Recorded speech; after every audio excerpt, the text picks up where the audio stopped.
ಪಡೋದಿಲ್ಲ. ಯಾರ ತಾಯಿ ಕೂಡ ವ್ಯಭಿಚಾರವನ್ನು ಮಾಡಿ ಮಕ್ಕಳನ್ನು ಹಡೆಯುವುದಿಲ್ಲ. ಯಾವ ತಾಯಿ ಮೇಲೆ ಕೂಡ ನಾವು ಆ ರೀತಿ ವ್ಯಭಿಚಾರದ ಮಾತುಗಳನ್ನ ಮಾತಾಡಬಾರದು. ಅವರು ಮಾತಾಡುವಂತ ಮಾತು ಇವತ್ತು ಅವರ ಪಕ್ಷದ ನಾಯಕರಿಗೆ ಅವರಿಗೆ ಅದು ಯೋಗ್ಯತೆ ಐತಾ, ಅವರಿಗೆ ಸೌಜನ್ಯತೆ ಐತಾ?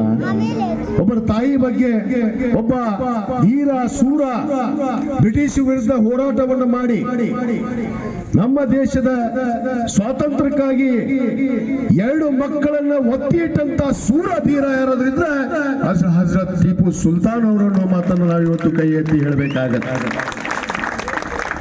ಹಜರತ್ ಟಿಪ್ಪು ಸುಲ್ತಾನ್ ಅವ್ರ ಬಗ್ಗೆ, ಅವ್ರ ತಾಯಿ ಬಗ್ಗೆ ಮಾತಾಡ್ತೀಯಲ್ಲಪ್ಪ, ಎಷ್ಟು ಯೋಗ್ಯತೆ ಇದೆ ನಿನಗೆ. ಒಂದು ಸಾರಿ ಒಂದು ಸಣ್ಣ ಕತೆ ಹೇಳ್ತೀನಿ, ತಾಯಿ ಅಂದ್ರೆ ಕೇಳ್ರಿ. ಟಿಪ್ಪು ಸುಲ್ತಾನ್ ಯುದ್ಧಕ್ಕೆ ಹೋಗಿರ್ತಾರೆ. ಯುದ್ಧ ನಡೆದಿರ್ತೈತೆ ದೇಶದ ಸ್ವಾತಂತ್ರ್ಯ ಬ್ರಿಟಿಷರ ಜೊತೆಗೆ. ಅವಾಗ ಯುದ್ಧ ನಡೆಯುವತ್ನಾಗ ರಣರಂಗದಲ್ಲಿ ಯುದ್ಧ ನಡೆಯುವತ್ನಾಗ ಅವ್ರಿಗೆ ಒಂದು ಸಾರಿ ಭಯ ಪ್ರಾರಂಭ ಆಗತ್ತೆ. ಭಯ ಅಚಾನಕ್ಕಾಗಿ ಅವರು ಯುದ್ಧವನ್ನು ನಿಲ್ಲಿಸಿ ಅಂತಾರೆ. ನಿಲ್ಲಿಸಿ ಸೀದಾ ತಾಯಿ ಹತ್ರ ಬರ್ತಾರೆ. ತಾಯಿ ಬಗ್ಗೆ ಗೌರವ ಇಟ್ಟಿರುವಂತದ್ದು ಮಾತನ್ನ ನಾನು ಹೇಳಕ್ಕೆ ಇಚ್ಛೆ ಪಡ್ತೀನಿ ವೇದಿಕೆ ಮೇಲೆ. ತಾಯಿ ಹತ್ರ ಬರ್ತಾರೆ ಟಿಪ್ಪು ಸುಲ್ತಾನ್ ಅವರು. ಬಂದು ತಾಯಿ ಕೇಳ್ತಾರ, ನನಗೆ ಎಂದೆಂದೂ ಯುದ್ಧಕ್ಕೆ ಹೋದಾಗ ನಾನು ಹೆದರಿದ್ದಿಲ್ಲ, ಎಷ್ಟೇ ಮಂದಿ ಬಂದ್ರು ನಾನು ಯುದ್ಧವನ್ನ ನಿಲ್ಲಿಸದೆ ಯುದ್ಧ ಮಾಡಿದಂತವನು, ಇವತ್ತು ನನಗೆ ಭಯ ಆಗುತ್ತೆ, ನನಗೆ ನಿನ್ನ ಮೇಲೆ ಸಂಶಯ ಇದೆ ಅಂತ ಹೇಳಿ ತಾಯಿ ಕೇಳ್ತಾನೆ. ಆ ತಾಯಿ ಹೇಳ್ತಾಳ, ಸತ್ಯ ನಿನಗೆ ಯಾಕೆ ಹಿಂಗಾಗೈತೆ ಅಂದ್ರ, ನಾನು ಒಂದು ಸರಿ ನೀನು ಮಗು ಇದ್ದಾಗ ನಾನು ಜಳಕಕ್ಕೆ ಹೋಗಿದ್ದೆ. ಜಳಕಕ್ಕೆ ಹೋದಾಗ ನೀನು ಅಳ್ತಾ ಇದ್ದೆ. ನೀನ್ ಎತ್ಕೋ ಅಂತೇಳಿ ಕೆಲಸದಕ್ಕೆ ಹೇಳಿದ್ರಾಕಿ ನೀನು ಹಾಲು ಕುಡಿಸ್ಬಿಟ್ಟಿದ್ಲು ಒಂದು. ಅವಾಗ ನಾನು ಹೊರಗೆ ಬಂದು ನೋಡಿದ ತಕ್ಷಣ ನಿನ್ನ ಕೈ ಕಾಲ ಮೇಲೆ ಎತ್ತಿ ನೀನು ಡುಬ್ಬ ಬಡದು ಹಾಲನ್ನು ಕಕ್ಸಿದ್ದೆ. ಆದ್ರೆ ಎಲ್ಲೋ ಒಂಚೂರು ಒಂದು ಇಟ್ಟು ಹಾಲು ಉಳಿದಿದ್ದಕ್ಕೆ ನಿನಗೆ ಭಯ ಬರ್ತೈತಿ ಮಗನೇ, ನೀನು ಅಂಜಬೇಡ, ಹೋಗು, ನೀನು ಮತ್ತೆ ಯುದ್ಧ ಮಾಡು ಅಂತ ಹೇಳಿ ತಾಯಿ ಕಳಿಸ್ತಾಳ. ತಾಯಿ ವಾಪಸ್ ಕಳಿಸ್ತಾಳ. ಇದು ಆಗಿದ್ದು ಸತ್ಯ. ಆದ್ರೆ ಅಂತ ತಾಯಿ ಮೇಲೆ ಏನೋ ಮಾತಾಡ್ತೀಯಲ್ಲಪ್ಪ ನೀನು ಮಿಸ್ಟರ್ ಯತ್ನಾಳ್. ನಿನಗೆ ಮಾತ್ರ ಐತಿ ಒಂದು ದಿವಸ. ನೀನೇನು ಮಾತಾಡ್ತೀವಿ ಉದ್ದಾಡದಲ್ಲದ್ದು 2 ದಿವಸ ನಡೀತದೆ ಅಂತ ತಿಳ್ಕೊಂಡಿ. ಕೈ ನಡಗತ್ ನಿಂದ ಈಗಾಗಲೇ ದನಿಯಾಗ ಮಾತಾಡೋತ್ನಾಗ ದನಿ ಸದ್ಯ ಸರಿಗೆ ಬರೋದಿಲ್ಲ. ಒಂದು ಮಾತಾಡ್ತಾನ ಹಂಗ ಬಾಯಿಗೆ ಬಂದಂಗ ಏನೇನೋ ಬಾಯಿಗೆ ಬಂದಂಗ ಮಾತಾಡ್ತಾನ. ಇದು ಬಿಜೆಪಿಯವರ ಸಂಸ್ಕೃತಿ, ಇದು ಬಿಜೆಪಿಯವರ ಸಂಸ್ಕಾರ. ಇದನ್ನ ಅರ್ಥ ಮಾಡ್ಕೋಬೇಕು ನೀವು. ಅವ್ರ ಸಂಸ್ಕಾರನ ಅದೈತಿ, ಅವಾಗ ಒದ್ರಾಕ್ ಬಿಟ್ಬಿಟ್ರ ಹುಚ್ಚನ ಈಚ ಊರಾಗ ಹುಚ್ಚನ ಹೇಳ್ತಿತ್ತವಲ್ಲ, ಗೊತ್ತಿದ್ದಿಲ್ಲ ನಿಮ್ಗೆ. ಟೆಲಿಕೆಟ್ ಅಟ್ಟಗೊಮ್ಮೆ ಆ ಓಣಿಗೊಮ್ಮೆ ಈ ಓಣಿಗೊಮ್ಮೆ ಅಲ್ಲೊಮ್ಮೆ ಇಲ್ಲ. ಈ ಹುಚ್ಚನ ಆಗ್ಬಿಟ್ಟ. ನಾವು ಟಿಪ್ಪು ಸುಲ್ತಾನ್ದವರು ಹೋಗಿರ್ತಾನ, ಅವ್ರ ಬಗ್ಗೆನೂ ಒದರ್ತಾನ, ಇವ್ರ ಬಗ್ಗೆ ಒದರ್ತಾನ, ಯಡಿಯೂರಪ್ಪನ ಬಗ್ಗೆ ಒದರ್ತಾನ, ಅವ್ರ ಮಗನ ಬಗ್ಗೆ ಒದರ್ತಾನ, ಎಲ್ಲರ ಬಗ್ಗೆ ಒದರ್ತಾನ. ಒದರಾಕ್ ಹಚ್ಚಿಬಿಟ್ರ ಅವ್ಗೆ. ಒದರಿ ಅದ ಹೇಳ್ತಾರ, ಅದು ಒಂದ್ ದಿವ್ಸ ಸಾಯೋದು ಗ್ಯಾರಂಟಿ ಇದೆ. ಒದರಿ ಏನ್ ಬರ್ತದೆ, ಒದರಾಕತ್ತ. ಅದಕ್ಕೆ ಇಂಥ ಮಾತುಗಳಿಗೆಲ್ಲ ನಾವು ತಲೆ ಕೆಡಿಸ್ಕೊಳ್ಳೋದಿಲ್ಲ. ಈ ಭೂಮಿ, ಈ ದೇಶ, ಭಾರತ ದೇಶವನ್ನ ನಿನ್ನಂತ ಕುನ್ನಿಗಳು ಏನೂ ಕಿತ್ಕೊಳಕ್ಕಾಗಲ್ಲ. ನಾವೆಲ್ಲ ಒಂದೇ ಆಗಿರ್ತೀವಿ ಅನ್ನೊಂದು ಮಾತನ್ನು ನಾನು ಈ ವೇದಿಕೆ ಮುಖಾಂತರ ಹೇಳಕ್ಕೆ ಇಚ್ಛೆ ಪಡ್ತೇನೆ.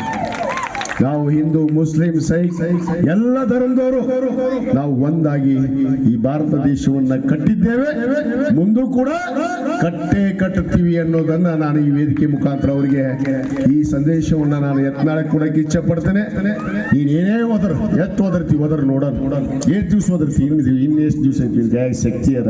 ಈಗ ಕೈ ಬಾಯಿ ನಡಗಾಕತ್ತಿ, ಇನ್ನೇ ಎಷ್ಟು ದಿವಸ ಒದರ್ತಿ ನೋಡೋಣ. ಅದಕ್ಕೆ ಇಂಥ ಒದರೋದಕ್ಕೆಲ್ಲ ನಾವು ತಲೆ ಕೆಡಿಸ್ಕೊಳ್ಳೋದಿಲ್ಲ. ಅವ್ರು ಏನೇ ಮಾತಾಡಿದ್ರು ಕೂಡ ನಮಗ್ ಗೊತ್ತೈತಿ ಯಾರು ವೀರ, ಯಾರು ದೂರ ಸೂರ. ಇವತ್ತು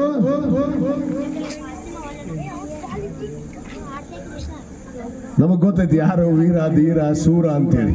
ಯಾರು ಈ ದೇಶಕ್ಕಾಗಿ ಹಿಂದೂ ಧರ್ಮದವನು ಕೊಂದುಬಿಟ್ಟನಂತ ಟಿಪ್ಪು ಸುಲ್ತಾನ್. ಹಿಂದೂ ಧರ್ಮಕ್ಕೆ ದೇವಸ್ಥಾನ ಕೊಟ್ಟಿದ್ ನೋಡೋಗು ಶ್ರೀರಂಗ ಮಠ ಶ್ರೀರಂಗಪಟ್ಟಣಕ್ಕೆ ಹೋಗಿ ನೋಡ್ರಿ. ಅಲ್ಲಿ ದೇವಸ್ಥಾನಕ್ಕೆ ದಾನ ಮಾಡಿದ್ದು ಟಿಪ್ಪು ಸುಲ್ತಾನ್. ಶೃಂಗೇರಿಗೆ ಹೋಗ್ರಿ, ಶಾರದಾಂಬೆ ತಾಯಿ. ಅಲ್ಲಿ ಬೆಳಗ್ಗೆ ದಿವಸ ಬುದ್ಧಿ 5 ಗಂಟೆಗೆ ಒಂದು ಆರತಿ ಆಗುತ್ತೆ. ಟಿಪ್ಪು ಸುಲ್ತಾನ್ ಅವರ ಹೆಸರಲ್ಲಿ ಒಂದು ಆರತಿ ಆಗುತ್ತೆ. ಸಲಾಂ ಆರತಿ ಅಂತ ಹೇಳಿ ಟಿಪ್ಪು ಸುಲ್ತಾನ್ ಅವ್ರ ಹೆಸರಲ್ಲೇ ಆರತಿ ಆಗತ್ತೆ ಇವತ್ತಿಗೂ ಆ ಶೃಂಗೇರಿ ಒಳಗ ಶಾರದಾಂಬ ತಾಯಿಗೆ. ಇವ್ರಿಗೆ ಗೊತ್ತಿಲ್ಲ ಉಚ್ಚನಾಯಿಗಳು, ಇತಿಹಾಸ ಓದಿಲ್ಲ, ಏನು ಓದಿಲ್ಲ, ಒದರ್ಕೊಂತ ಇಡ್ತಾವ. ಹಂಗ ಬಾಯಿ ಐತೆ ಅಂತ ಒದರ್ಕೊಂತ ಅಡ್ಡಾಡ್ಬೋದು. ಅಲ್ಲೇ ಸುಮ್ನೆ ಅವನ್ನ ಯಾರು ಎಲ್ಲಿಯೋ ನಮ್ಮ ರಾಜ್ಯದಾಗ ಹುಟ್ಟಿದವ್ರು ಅಲ್ಲ ಅವ್ರು ಯಾರು ರಾಜರು ಅವ್ರ ಜಯಂತಿ ಮಾಡ್ತಾವ. ಇಲ್ಲಿ ನಮ್ಮ ರಾಜ್ಯದಾಗ ಹುಚ್ಚಪ್ಯಾಲಿಗಳು, ಇಲ್ಲಿ ನಮ್ಮ ರಾಜ್ಯಕ್ಕೆ ಹೋರಾಟ ಮಾಡಿದವ್ ಟಿಪ್ಪು ಸುಲ್ತಾನ್. ನಮ್ಮ ರಾಜ್ಯದ ಸಂಬಂಧನೇ ಇಲ್ಲ. ಅವ್ರು ಯಾರ್ಯಾರೋ ಒಬ್ಬೊಬ್ರು ಜಯಂತಿ ಮಾಡ್ತಾರ, ನಾವು ಹೆಸರು ಹೇಳಕ್ ಹೋಗಲ್ಲ, ಮತ್ತೆ ಅದನ್ನ ನನ್ನ ಹೆಸರು ನೋಡ್ಕೊಂತಾರ. ನಮ್ಮ ರಾಜ್ಯದಾಗ ಜಯಂತಿ ಮಾಡ್ತಾವ ಮಂಗ್ಯಗಳು. ಅದಕ್ಕೆ ಅವೆಲ್ಲ ತಲೆ ಕೆಡಿಸ್ಕೊಳ್ಳೋದು ಬೇಡ. ಇವತ್ತೇನು ನಾಗಲಿಂಗ ನಗರ ನಮ್ಮ ಯಾವತ್ತು ಒಂದು ಸೌಹಾರ್ದ ನಾಗಲಿಂಗ ನಗರ, ಯಾಕಂದ್ರೆ ಹೆಸರು ನಾಗಲಿಂಗ, ಆದ್ರೆ ಇಲ್ಲಿ ಇರುವಂತ ಎಲ್ಲರೂ ನೋಡಿದ್ರೆ ಆ ಸೌಹಾರ್ದ ಜೀವನವನ್ನ ನೀವೆಲ್ಲರೂ ಕೂಡ ಸಾಗಿಸ್ತಿರಲ್ಲ. ಅದರಂತ ಖುಷಿ ನನಗೇನು ಬೇರೆ ಇಲ್ಲ ಅನ್ನೋ ಮಾತನ್ನ ಬಹಳ ಸ್ಪಷ್ಟವಾಗಿ ಈ ಸಂದರ್ಭದಲ್ಲಿ ನಾನು ಹೇಳ್ತಾ, ಈ ಸೌಹಾರ್ದತೆಯನ್ನ ಯಾರೂ ಕೂಡ ಕಳ್ಕೋಬಾರ್ದು. ಬಹಳ ಮಂದಿ ಕೆಟ್ಟ ಹುಳ ಅಡ್ಡಾಡಕತ್ತಾವ ಈಗ ಜಗತ್ನಾಗ. ಅದಕ್ಕೆ ಯಾವತ್ತೂ ನಮ್ಮ ಹುನಗುಂದಾಗ್ಲಿ ಇಳಕಲ್ಲಾಗ್ಲಿ ಹುನಗುಂದ ಮತಕ್ಷೇತ್ರದಲ್ಲಿ ಯಾವುದೇ ಇಂಥ ಅವಕಾಶಕ್ಕೆ ನಾವು ಜಾಗ ಕೊಟ್ಟಿಲ್ಲ. ಇವೇನು ಒದರ್ತಿರ್ತಾವಲ್ಲ ಒಂದಿಷ್ಟು ಮಂದಿ, ಅವಕ್ಕೂ ಅವಕಾಶ ಕೊಟ್ಟಿಲ್ಲ. ಅವು ಹಂಗ ಓದ್ಕೊಂತ ಆಡ್ತಿರ್ತಾವ. ಅದಕ್ಕೆ ತಾವು ದಯವಿಟ್ಟು ಯಾವುದಕ್ಕೂ ಕೂಡ ತಲೆ ಕೆಡಿಸ್ಕೋಬಾಡ್ರಿ ಅನ್ನೋ ಮಾತನ್ನ ಈ ಸಂದರ್ಭದಲ್ಲಿ ಹೇಳಿ, ಇವತ್ತು ನಾವೀಗಾಗಲೇ ನೀವು ನನಗೆ ಮನವಿ ಕೊಟ್ಟಿದ್ದೀರಿ. ಸರ್ಕಾರಿ ಪ್ರಾಥಮಿಕ ಶಾಲೆ ಏನು ಬಿಸಿ ಊಟ ಕೊಠಡಿ